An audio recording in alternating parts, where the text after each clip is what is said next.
Thomas Soto.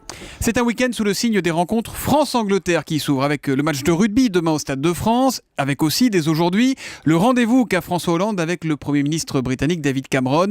Ça va se passer tout à l'heure sur une base aérienne à une centaine de kilomètres de Londres. Bonjour Nicolas Barré. Bonjour Thomas. Alors je sais que vous êtes fan de rugby, mais ce matin c'est un autre France-Angleterre que vous nous proposez. Celui-là se dispute sur le terrain économique. Alors qui le gagne ? C'est dur, on souffre, mais la première mi-temps est clairement à l'avantage des Anglais.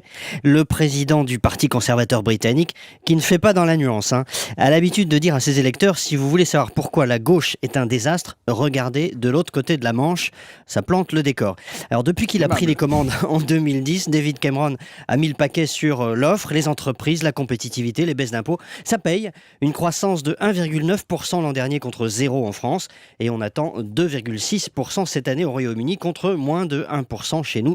Voilà, sur la croissance, il faut le reconnaître, l'équipe d'Angleterre nous a carrément mis KO. Bon alors ok, ils partent ou ils repartent plus fort que nous, mais rassurez-nous Nicolas, il y a quand même quelques compartiments du jeu où on est meilleur qu'eux. Oui, alors les Anglais ont un déficit public de plus de 6,5%, nous on est à 4%, et puis surtout, on le dit rarement, ils n'ont toujours pas retrouvé leur niveau de production de richesse, c'est-à-dire de PIB, de 2008, alors que nous sommes un peu au-dessus.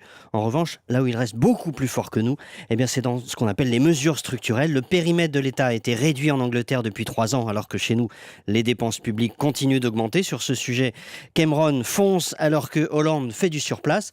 Et puis, la charge fiscale a baissé chez eux alors qu'elle a augmenté chez nous. Enfin, ils nous battent à plat de couture sur le chômage, 7,1% contre 11% en France. Bon, en revanche, il y a au moins un thème sur lequel on les met KO, c'est l'Europe. Oui, et alors là, c'est pire que ça. Les Britanniques menacent carrément de quitter le terrain. Cameron s'est bêtement piégé tout seul par un calcul politique démagogique en promettant un référendum sur l'appartenance à l'Union européenne en 2017. Il se rend compte maintenant que quitter l'Europe serait une catastrophe pour son pays. D'ailleurs, les milieux d'affaires et la City n'en dorment plus la nuit. Ajoutez à cela le risque de sécession de l'Écosse, qui votera en septembre sur son indépendance. Et vous avez un scénario noir dans lequel, comme on dit à Londres, la Grande-Bretagne se transformerait en petite Angleterre.